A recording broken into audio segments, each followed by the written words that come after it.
Hello guys, welcome to my YouTube channel. This is Asfiya Rashid. आज की video में हम जो स्टडी करेंगे वो हम ये देखेंगे कि एक ऑर्गेनाइजेशन के ऊपर क्या इम्पैक्ट आता है आफ्टर द सिक्योरिटी ब्रीच, और ये जानना हमारे लिए ज़रूरी है। And this would be probably the last video of part 2। Module 1 part 2 is ending here in this video. So let's go to the lesson. So let's check what are the consequences of security breach. The first is reputational damage. एक बड़ी company जो होती है उसको reputation बनाने में बहुत time लगता है, बहुत ज़्यादा टाइम लगता है। फिर अगर उसे इस तरह के किसी सिक्योरिटी ब्रीच का सामना करना पड़े तो उसकी रेपुटेशन पे एक बहुत नेगेटिव इम्पैक्ट आता है जो बहुत लंबा भी रह सकता है। बहुत depends on the severity of the situation, severity of the breach. लेकिन ऐसा है कि समटाइम्स ऐसा होता है कि अगर आपके जो कस्टमर्स हैं वो आपको छोड़ के जाने लगते हैं किसी कॉम्पिटिटर के पास, किसी जिसके साथ उसको सिक्योरिटी कंसर्न्स ना हों बहुत ज़्यादा, किसी ट्रस्टवर्दी कॉम्पिटिटर पे शिफ्ट हो जाते हैं। या फिर ऐसा भी कर सकते हैं कि वो आपसे कंपनसेशन मांग सकते हैं, जितने भी आपके कस्टमर्स हैं, स्पेशली वो जिनको उस ब्रीच से किसी भी किस्म का नुकसान पहुंचा है। और ऐसा भी है कि आपके एम्प्लॉयज़ भी आपको छोड़ के जा सकते हैं बिकॉज ऑफ दैट स्कैंडल, कि उनको एक चांस मिल जाता है स्विच करने का। दूसरा ये कि आपका बिज़नेस वैसे ही गिर रहा होता है, उस टाइम एम्प्लॉय ये चीज़ देख रहा होता है कि आपका बिज़नेस जो है वो आहिस्ता आहिस्ता कम होना शुरू हो रहा है, तो उसकी सैलरीज़ का मसला होगा, उसकी सैलरीज़ डिले होंगी या एनीथिंग, या उसको एक अपॉर्चुनिटी समझ के भी वहाँ से किसी अच्छी कॉम्पिटिटर के पास भी स्विच कर सकता है, ज़्यादा पैसों में भी स्विच कर सकता है, तो उसके पास एक अपॉर्चुनिटी आ जाती है निकलने की। तो रेपुटेशनल डैमेज एक बहुत सबसे बड़ा डैमेज है इनफैक्ट, और इसकी वजह से ही बाकी सारे डैमेजेस जो है वो आपको फेस करने पड़ते हैं। The second is vandalism. इसमें भी ये है कि हैकर अगर आपकी वेबसाइट पे आ गया है और आपकी वेबसाइट उसने हैक कर ली है, तो वो आपसे रिलेटेड आपके फ़ोन नंबर चेंज कर सकता है, आपका एड्रेस चेंज कर सकता है, आपकी जो भी इंफॉर्मेशन है, आपकी पॉलिसीज़ चेंज कर सकता है, जो आपको प्रूफ रीड करने के बाद ही पता चलेगा हैकर ने आपकी क्या क्या चीज़ चेंज की थी। आपको कुछ इस तरह से शो कर सकता है कि आप अनप्रोफेशनल लगे। तो एक वेबसाइट का अगर उसके पास एक्सेस चला गया है तो वो इस तरह की चीज़ें डाल सकता है उसके ऊपर, या इस तरह की चीज़ें वहाँ से ख़त्म कर सकता है, या चीज़ें चेंज कर सकता है कि आपकी रेपुटेशन और क्रेडिबिलिटी पे बहुत बड़ा क्वेश्चन मार्क आ जाए। तो it against comes to the credibility, the reputation of the company, of the organisation. तो ये एक बहुत बड़ा डैमेज है आपकी ऑर्गेनाइजेशन को। Third one is theft. A data breach frequently involves the theft of sensitive personal data.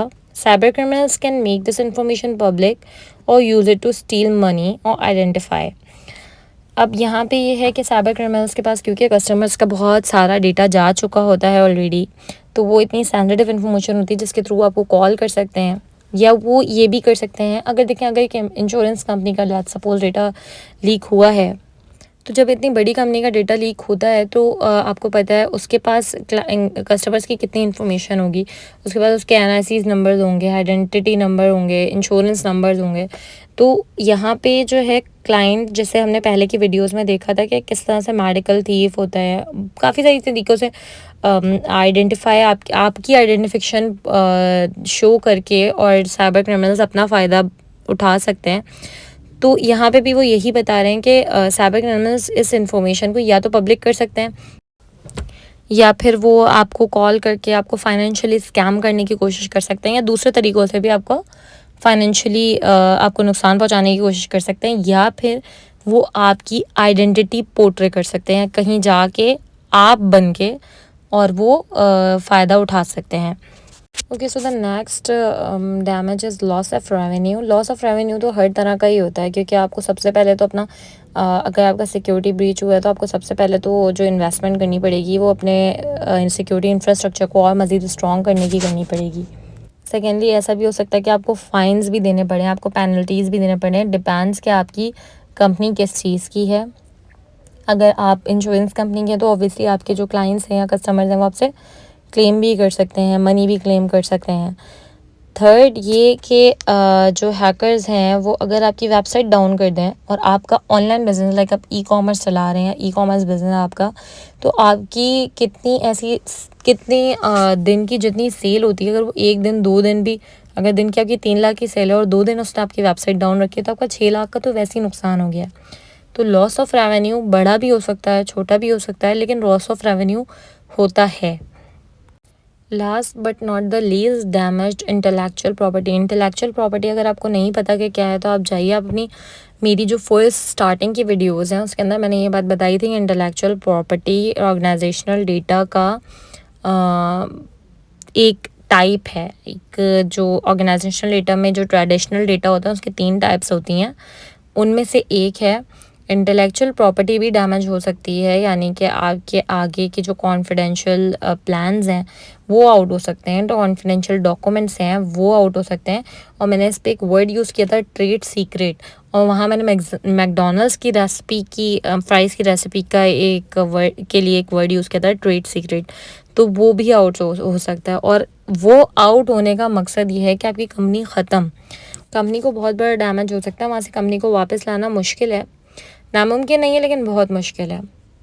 उसके बाद बताना यहाँ पे ये चाह रहे हैं कि साइबर अटैकर्स जो होते हैं, साइबर क्रिमिनल्स जो होते हैं, वो गिव अप नहीं करते, वो अटैक्स करते रहते हैं और इतना ज़्यादा करते हैं कि अनलेस वो सक्सीड ना हो जाए। और जब सक्सीड हो जाते हैं तो हम जैसे साइबर सिक्योरिटी प्रोफेशनल्स जो इस चीज़ को सीखे हुए होते हैं कि हमें किस तरह से उसका इम्पैक्ट फ़ौरन मिनिमाइज़ करना है, वो काम हमारा है।